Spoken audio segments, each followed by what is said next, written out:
नमः शिवाय। साथियों, किसी नगर में एक साहूकार रहता था। उसके घर में धन की कोई कमी नहीं थी, लेकिन उसकी कोई संतान नहीं थी। इस कारण वह दुखी रहता था।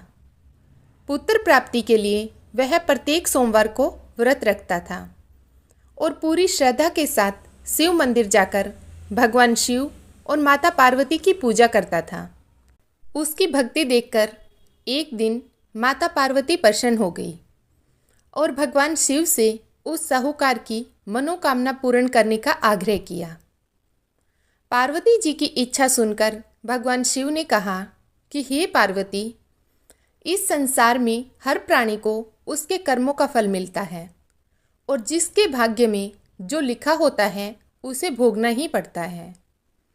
लेकिन पार्वती जी ने साहूकार की भक्ति का मान रखने के लिए उसकी मनोकामना पूर्ण करने की इच्छा जताई।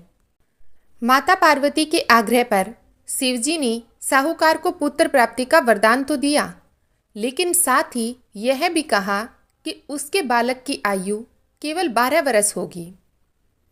माता पार्वती और भगवान शिव की बातचीत को साहूकार सुन रहा था। उसे ना तो खुशी थी और ना ही दुख। वह पहले की भांति शिवजी की पूजा करता रहा। कुछ समय के बाद साहूकार के घर एक पुत्र का जन्म हुआ। जब वह बालक 11 वर्ष का हुआ तो उसे पढ़ने के लिए काशी भेज दिया गया। साहूकार ने पुत्र के मामा को बुलाकर उसे बहुत सारा धन दिया और कहा कि तुम इस बालक को काशी विद्या प्राप्ति के लिए ले जाओ और मार्ग में यज्ञ कराना। जहाँ भी यज्ञ कराओ वहाँ ब्राह्मणों को भोजन कराते और दक्षिणा देते हुए जाना। दोनों मामा भांजे इसी तरह यज्ञ कराते और ब्राह्मणों को दान दक्षिणा देते हुए काशी की ओर चल पड़े। रात में एक नगर पड़ा जहाँ नगर के राजा की कन्या का विवाह था, लेकिन जिस राजकुमार से उसका विवाह होना था वह एक आंख से काना था। राजकुमार के पिता ने अपने पुत्र के काना होने की बात को छुपाने के लिए एक चाल सोची।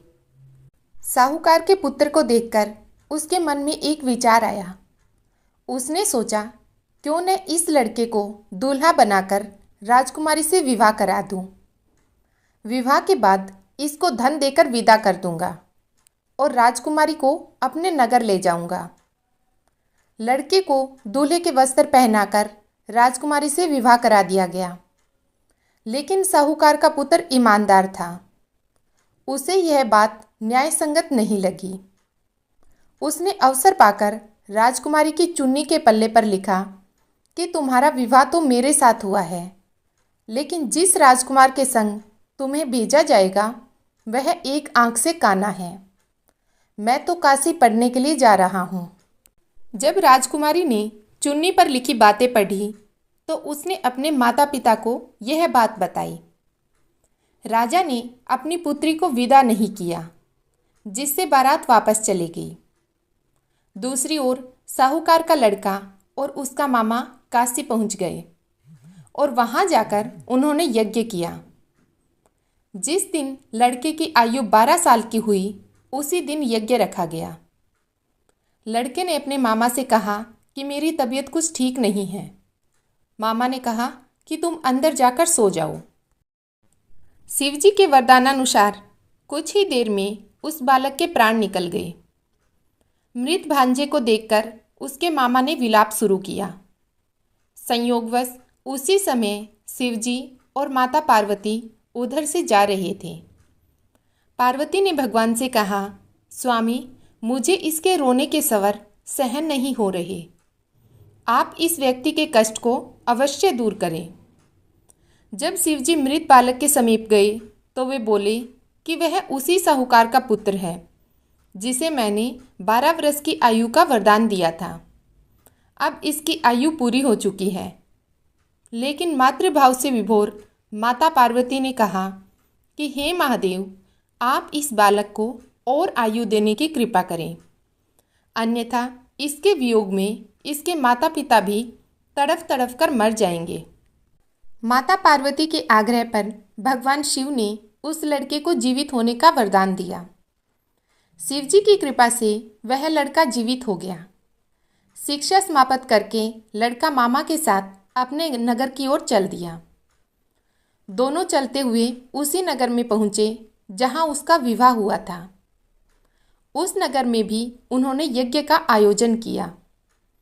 उस लड़के के ससुर ने उसे पहचान लिया और महल ले जाकर उसकी खातिरदारी की और अपनी पुत्री को विदा किया। इधर साहूकार और उसकी पत्नी भूखे प्यासे रहकर बेटे की प्रतीक्षा कर रहे थे। उन्होंने प्रण कर रखा था कि यदि उन्हें अपने बेटे की मृत्यु का समाचार मिला तो वह भी प्राण त्याग देंगे, परंतु अपने बेटे के जीवित होने का समाचार पाकर वे बेहद प्रसन्न हुए। उसी रात भगवान शिव ने साहूकार के स्वप्न में आकर कहा, हे श्रेष्ठी, मैंने तेरे सोमवार के व्रत करने और व्रत कथा सुनने से प्रसन्न होकर तेरे पुत्र को लंबी आयु प्रदान की है। इसी प्रकार जो कोई सोमवार व्रत करता है या कथा सुनता और पढ़ता है उसके सभी दुख दूर होते हैं और समस्त मनोकामनाएं पूर्ण होती है। ओम नमः शिवाय।